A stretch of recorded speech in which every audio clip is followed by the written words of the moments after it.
Saying Subhanallah is an act of charity. Saying Alhamdulillah is an act of charity. Saying La ilaha illallah is an act of charity. And saying Allahu Akbar is an act of charity. یہ بڑے powerful اذکار ہیں, یاد رکھیں.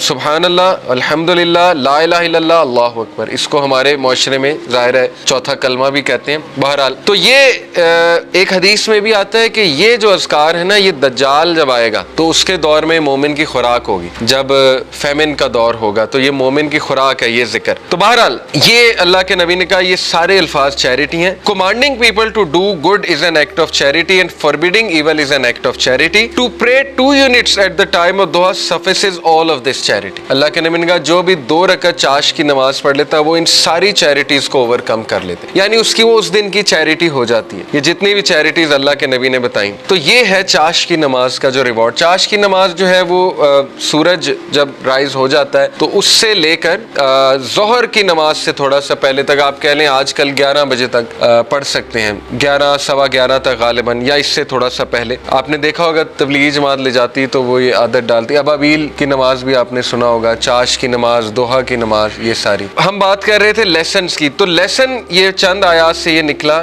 کہ ہر اندھیری رات کے بعد روشنی آنی ہے. کبھی بھی سچویشن سیم نہیں رہتی, تو مومن کو کبھی بھی ہوپ لیس نہیں ہونا چاہیے کسی بھی سچویشن کے بارے میں. ہوپ ہی ایک ایسی چیز ہے نا جو انسان کو زندہ رکھتی ہے. ہوپ ہی ایک ایسی چیز ہے جو انسان کو ہیلدی رکھتی ہے. تو اللہ تعالیٰ ہوپ دلا رہا ہے. یہ اللہ کے الفاظ ہیں, یہ کسی انسان کے الفاظ نہیں ہیں کہ اللہ تجھے نہیں چھوڑ سکتا, نہ اللہ تجھ سے ہیٹڈ کرتا ہے. بس یہ اللہ کے کچھ طریقے ہوتے ہیں انسان کو ٹیسٹ کرنے کے لیے, انسان کو کچھ سکھانے کے لیے. اور پھر اللہ نے وعدہ کیا وَلَلْآخِرَةُ خَيْرٌ لَكَ مِنَ الْأُولَىٰ, کہ اے نبی یہ دنیا تو ہے ہی آپ کے لیے بہت بہتر, لیکن یہ کہ آخرت اس سے بھی بہتر ہوگی آپ کے لیے. تو اس دنیا کے جو غم ہے, اس دنیا میں جو ٹیسٹ اینڈ ٹرائلز ہیں, وہ کہیں آپ لوگوں کو اس غم میں نہ ڈال دیں کہ میری زندگی میں اتنے پرابلمس کیوں ہیں, کیونکہ یہ دنیا کی زندگی تو ہے ہی بہت ٹیمپرری. اصل میں آخرت کی زندگی ہے, وہاں پہ آپ کا ریوارڈ جمع ہو رہا ہے. اور پتہ نہیں اللہ کے نبی کو تو اللہ نے کتنا دینا ہے. دیکھیں انا اعطیناک الکوثر, جب یہ صورت نازل ہوئی تھی تو اللہ کے نبی بہت خوش تھے, اور صحابہ نے خوشی کی وجہ پوچھی تو اللہ کے نبی صلی اللہ علیہ وسلم نے کہا کہ اللہ تعالیٰ نے مجھے آج بہت بڑی خوشخبری سنائی کہ اللہ نے مجھے الکوثر دینا, اور اس سے میں اپنے امتیوں کو پانی بھی پلاؤں گا. تو یہ بہت بڑا سٹیٹس ہے, اور مقام محمود آپ کی سوچ ہے وہ کتنا بڑا سٹیٹس ہے اللہ کے ہاں. نبی صلی اللہ علیہ وسلم جو ہے وہ کتنا قریب ہوں گے اللہ تعالیٰ کے جنت الفردوس میں. تو اس لیے مومن کے لیے دیر از آلویز ہوپ. اگر زندگی میں کوئی کمی رہ جاتی ہے, کچھ مل جاتا ہے, کچھ نہیں مل جاتا ہے, تو مومن کبھی بھی ہوپ لیس نہ ہو. رسول اللہ صلی اللہ علیہ وسلم کے حوالے سے میں آپ کو ایک زبردست واقعہ ترمذی کا ہے. It is recorded by Imam Ahmad bin Hanbal that Abdullah bin Mas'ud said the messenger of Allah was lying down on a straw mat and it left marks on his side. چٹائی پہ جیسے ہم لیٹتے ہیں نا تو کچھ نشانات پڑ جاتے ہیں, تو اللہ کے نبی صلی اللہ علیہ وسلم کے یہاں کچھ نشانات پڑ گئے اس meat. Then when he woke up he began to rub his side. So I said, عبداللہ بن مسعود نے کہا, یا رسول اللہ will you allow us to spread something soft over this straw mat. اے اللہ کے نبی اگر آپ حکم کریں تو یہاں پہ میں کچھ سافٹ بچھا دوں. اب وہ ظاہر ہے کیئر کرتے تھے صحابہ اللہ کے نبی کی. He said, I have nothing to do this world with this world. میرا اس دنیا سے کیا لینا دینا. The parable of me and this world is like a rider who rests in the shade of a tree, then he passes on and leaves it. میری مثال ایسے ہے کہ جیسے ایک رائڈر کی مثال ہوتی ہے کہ جو چل رہا ہوتا ہے اور کچھ دیر کے لیے اس نے ریسٹ کرنا ہوتا ہے کسی شیڈ کے نیچے, ٹری کے نیچے, تو وہ بس ریسٹ کرتا ہے اور اس کے بعد اپنی جرنی پہ چلتا ہے. یعنی اس لیول کی فلسفی, اس لیول کا توکل, اس لیول کا یقین, اس لیول کا ایمان, تو زندگی اصل میں گزرتی ہے ایمان سے, توکل سے. یہ بلڈ کرنا چاہیے بچوں کا. اگر آپ نے کچھ بلڈ کرنا ہی ہے اپنا تو سب سے زیادہ ٹائم اس پہ لگائے, حق الیقین. اللہ کہتے ہیں نا کہ مومنین جو اللہ نے کیا خاص بات بتائی مومنین کی سورہ البقرہ میں, الذین یؤمنون بالغیب ویقیمون الصلاۃ ومما رزقناہم ینفقون والذین یؤمنون بما انزل الیک وما انزل من قبل وبالآخرۃ هم یوقنون. ایک تو غیب پر ایمان, دوسرا یہ کہ آخرت پر یقین, اتنا یقین کہ ان کے ایکشنز بتاتے ہیں. ٹھیک ہے نا, مومنین جو ہیں ان کی نظر آخرت پر ہوتی ہے. اللہ کے نبی صلی اللہ علیہ وسلم کی نظر جو ہے وہ آخرت پر تھی, تو انہوں نے کہا کہ میرا کیا لینا دینا اس دنیا سے, جو مل گیا اور جو نہ ملا اس پہ بھی الحمدللہ. تو یہ بہت بڑا لیسن ہے, یاد رکھیں کہ مومن کا جو دن گزرنا چاہیے نا, وہ جو مائنڈ سیٹ ہونا چاہیے ہمارا, وہ آخرہ اورینٹڈ ہونا چاہیے. اس پہ بہت میں بار بار فوکس کرتا ہوں. اس لیے اگر آپ نے کچھ پڑھنا ہی ہے نا تو کچھ ایسا پڑھیں جس سے آپ کا یقین بلڈ ہو. ٹھیک ہے نا, یقین کیسے بلڈ ہوتا ہے, صحابہ کی سٹوریز پڑھ کے یقین بلڈ ہوتا ہے, اللہ کے ناموں کے, اللہ کے ایٹریبیوٹس پڑھ کے یقین بلڈ ہوتا ہے, قرآنک سٹوریز پڑھ کے, انبیاء کی سٹوریز پڑھ کے کہ ان کو کتنا یقین تھا اللہ پہ. کتنی مثالیں دیکھیں اللہ نے دی. کئی لوگ یہ سوچتے ہیں کہ شاید ہم میٹر ہی نہیں کرتے. یقین کریں مجھے کئی لوگوں کے الفاظ یاد ہیں کہ وہ جب بھی ہم ان سے بات کر رہے ہوتے ہیں, کوئی غمگین انسان آتا ہے تو وہ ایسے الفاظ کہتے ہیں کہ شاید ہم اللہ کے لیے میٹر ہی نہیں کرتے. اس پورے نظام میں اللہ کو پتہ نہیں خبر ہے ہماری کہ نہیں ہے. یہ اصل میں دیزم کا عقیدہ ہے نا. کرسچنز میں ایک برانچ ہے دیزم, ان کا عقیدہ ہے کہ اللہ نے کائنات بنائی اور چھوڑ دی. تو یہ تو کفر ہے نا. اللہ تعالیٰ کا تو ایٹریبیوٹ ہے اللطیف. ابھی میں آپ کو اللطیف انشاءاللہ بتاتا ہوں کہ اللطیف ہوتا کون ہے. بہرحال اللہ تعالیٰ تو اپنے لوگوں کے بارے میں اتنا باخبر ہے اور اتنا پریسیجن کے ساتھ اللہ نے ایک ایک چیز کی ہے کہ آپ سوچ نہیں سکتے. ابھی میں انشاءاللہ آپ کو اللطیف ریوزٹ کراتا ہوں ہوتا کہ تو یہ بھی شیطان کا وسوسہ ہے کہ ہم اللہ کے لیے میٹر نہیں کرتے. اللہ تعالیٰ بتا رہا ہے کہ وَلَلْآخِرَةُ خَيْرٌ لَكَ مِنَ الْأُولَىٰ, اور یہ کہ أَلَمْ يَجِدْكَ يَتِيمًا فَآوَىٰ وَوَجَدَكَ ضَالًّا فَهَدَىٰ, کہ اے نبی تم یتیم تھے, کیا اللہ نے تمہاری ٹیک کیئر نہیں کی؟ جیسے اللہ نے پاسٹ میں تمہاری ٹیک کیئر کی ہے تو فیوچر میں تمہیں چھوڑ دے گا. کیسے تم نے امیجن بھی کیسے کر لیا اللہ تعالیٰ سے ہی. تو اس لیے شیطان جو ہے یاد رکھیں ہمیشہ آپ کو اللہ کے بارے میں بدگمان کرتا, اور وہ یہ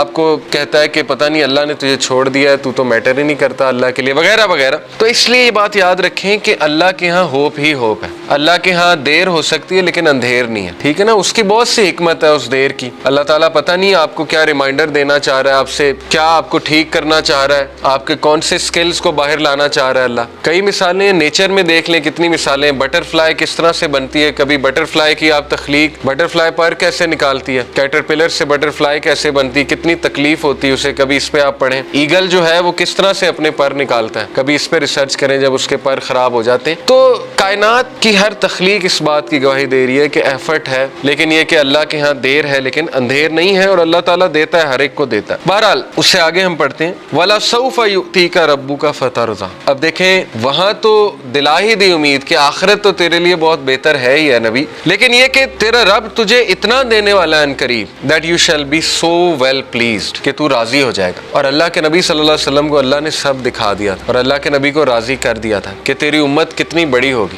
آپ کو پتا ہے کہ اللہ کے نبی صلی اللہ علیہ وسلم ظاہر ہے غمگین ہوتے تھے, جیسے قرآن میں آتا ہے کہ فَلَعَلَّكَ بَاخِعٌ نَفْسَكَ عَلَىٰ آثَارِهِمْ إِن لَّمْ يُؤْمِنُوا بِهَٰذَا الْحَدِيثِ أَسَفًا. اے نبی آپ تو اپنے آپ کو ہلاک کر لیں گے اس غم میں کہ یہ لوگ ایمان نہیں لا رہے, لیکن یہاں پہ اللہ نے کہا وَلَسَوْفَ يُؤْتِيكَ رَبُّكَ فَتَرْضَىٰ, اللہ تجھے اتنا دے گا کہ تو راضی ہو جائے گا. اور اللہ نے دکھایا انہیں جنت میں کہ سب سے زیادہ جنت میں تعداد تیری امت. سوچیں اللہ کے نبی صلی اللہ علیہ وسلم راضی ہو گئے ہوں گے, اور اللہ کے نبی صلی اللہ علیہ وسلم کو دکھائی فتوحات دکھائیں. اللہ کے نبی صلی اللہ علیہ وسلم کو پتا تھا کہ میری امت جو ہے وہ کتنی پھیلے گی. حضرت عمر صلی اللہ عنہ جو ہے وہ جب فتوحات ہوئی تو رونے لگ گئے. فارس فتح ہوا, جب شام فتح ہوا, اور ان کو باتیں یاد آتی تھیں کہ دیکھیں رسول اللہ صلی اللہ علیہ وسلم ہمیں ان کی بشارتیں دیتے تھے, اور ہم جب مشرک ہوا کرتے تھے ہم مذاق اڑایا کرتے تھے کہ یہ کیسی باتیں ہو رہی ہیں, لیکن بس اللہ کے نبی صلی اللہ علیہ وسلم کو پتا تھا. تو اس لیے یہ اللہ ہمیں بھی کہہ رہا ہے, یہ ہر انسان کے لیے میسیج ہے کہ تم فکر نہ کرو, اللہ تمہیں راضی کر دے گا کسی نہ کسی طریقے سے. دیکھیں اللہ سے ہوپ لگائیں گے نا تو ایمپٹی ہینڈ نہیں آئیں گے, یہ میں آپ کو بتا دوں.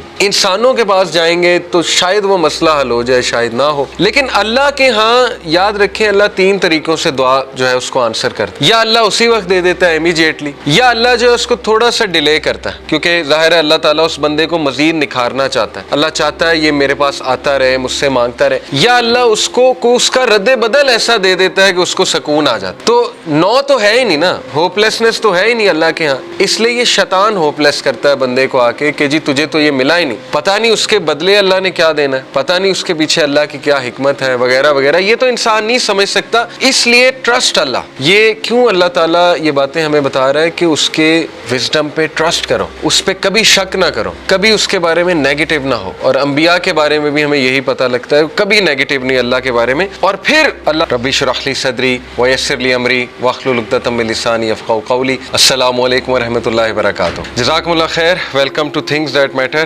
آج بہت امپورٹنٹ ٹاپک ہم ڈسکس کرنے لگے ہیں. لاسٹ کلاس میں ہم نے ڈسکس کیا تھا کہ بیوٹیفل پیشنس کیا ہے, فصبر جمیل, کیونکہ حضرت یعقوب علیہ السلام کے الفاظ ہیں کہ آئی ول اڈاپٹ بیوٹیفل پیشنس, اور واللہ المستعان, کہ بے شک اللہ سے ہی مدد پکڑی جا سکتی ہے. تو میں نے بتایا تھا کہ انبیاء بہت سے اللہ نے بہت سخت ٹرائلز لیے انبیاء کے. جیسے حضرت ابراہیم کے بارے میں اللہ کہتے ہیں نا کہ اللہ ٹرائیڈ ہم ود اے سویئر ٹیسٹ. اور جیسے اب قربانی کا بھی موقع آ رہا ہے تو حضرت ابراہیم کی مثال ہی یہ کہ انہوں نے قربانیاں بہت دی اللہ کی راہ میں, بے شمار قربانیاں, آپ سوچ نہیں سکتے. پہلے تو یہ کہ اولاد بہت لیٹ ہوئی, 86 سال کی عمر میں آتا ہے, حدیث میں بھی ہے غالباً, لیکن یہ کہ اسرائیلی روایات میں ہیں کہ 86 سال کی عمر میں حضرت ابراہیم کو پہلا بیٹا ہوا حضرت اسماعیل، اور اس بیٹے کو بھی دیکھیں، بیٹے کی بڑی خوشی ہوتی، اس کو بھی اللہ نے کہا کہ ذبح کر دو میری راہ میں۔ تو یہ سویئر ٹیسٹ تھا، بہت ہی سویئر ٹیسٹ، کہ اللہ چاہتا تھا کہ اپنی خوبصورت ترین چیز جو مانگ کے لی ہے، ظاہر ہے حضرت ابراہیم نے دعا کی ہوگی، اس کو اب سیکریفائس کر دو اللہ کی راہ میں۔ تو اللہ نے کہا کہ وہ بندہ میرے سارے امتحانات میں کامیاب ہوا، حضرت ابراہیم کی تعریف کی ہے۔ اور پھر اس کے رزلٹ میں، یہ میں آپ کو اس پورے پیسج کا کنٹیکسٹ بتا رہا ہوں، سورہ البقرہ کے پیسج کا، تو اللہ کہتے ہیں اس کے رزلٹ میں ہم نے اسے لیڈرشپ دی۔ تو یہاں سے ثابت ہوتا ہے کہ لیڈرشپ جو ہے یہ سیکریفائس ڈیمانڈ کرتی ہے۔ لیڈر بندہ ایسے ہی نہیں بن جاتا، اور اس کو جنریشنز کی امامت دی، صرف یہ نہیں کہ ایک نیشن کی امامت، جنریشنز کی امامت ہے۔ دیکھیں نا، رسول اللہ بھی ان کی اولاد میں سے ہیں۔ تو بہرحال آج ہم بات کریں گے سورہ ضحیٰ پہ انشاءاللہ، کہ بہت سے لوگ ظاہر ہے ڈپریشن سے گزر رہے ہیں، ٹیسٹ اور ٹرائلز، ہمیں بڑے کویسچنز آتے ہیں، مختلف پرابلمز ہیں لوگوں کے، کسی کا انمپلائمنٹ ایشو ہے، کسی کو اولاد کا ایشو ہے، کسی کو کوئی اسپاؤس سے ایشو ہے، کسی کی شادی نہیں ہو رہی، وغیرہ وغیرہ، بہت سے ٹیسٹ ٹرائلز انسان کی زندگی میں ہوتے ہیں۔ تو سورہ ضحیٰ میں سمجھتا ہوں کہ ڈپریشن کا علاج ہے۔ اس طرح کی ڈپریشن جو وقتی طور پہ آ جائے، شیطان کی طرف سے آ جائے، تو میں سمجھتا ہوں کہ ان لوگوں کو جو بہت مشکل وقت سے گزرے، سورہ ضحیٰ پہ بہت زیادہ غور و فکر کرنا چاہیے۔ تو سورہ ضحیٰ سب سے پہلی بات مکہ میں ریویل ہوئی، اس کا تھوڑا سا بیک گراؤنڈ بتا دیتا ہوں، میں چاہوں گا آپ لوگ اس کو پڑھیں بھی تفسیر کے ساتھ۔ بیک گراؤنڈ اس کا یہ ہے کہ صحابی بلکہ امام احمد بن حنبل جو ہیں وہ روایت کرتے ہیں کہ اس کا بیک گراؤنڈ یہ ہے کہ رسول اللہ صلی اللہ علیہ وسلم he became ill so he did not stand for prayer for a night or two. Then a woman came and said, "Oh Muhammad, I think that your devil has finally left you." اللہ معاف کرے۔ یعنی اس طرح کے تلخ الفاظ رسول اللہ صلی اللہ علیہ وسلم کو سننے پڑتے تھے کہ رسول اللہ صلی اللہ علیہ وسلم ایک دن بیمار تھے رات کے لیے۔ یہ اب امام احمد بن حنبل نے ریکارڈ کیا ہے، تفسیر ابن کثیر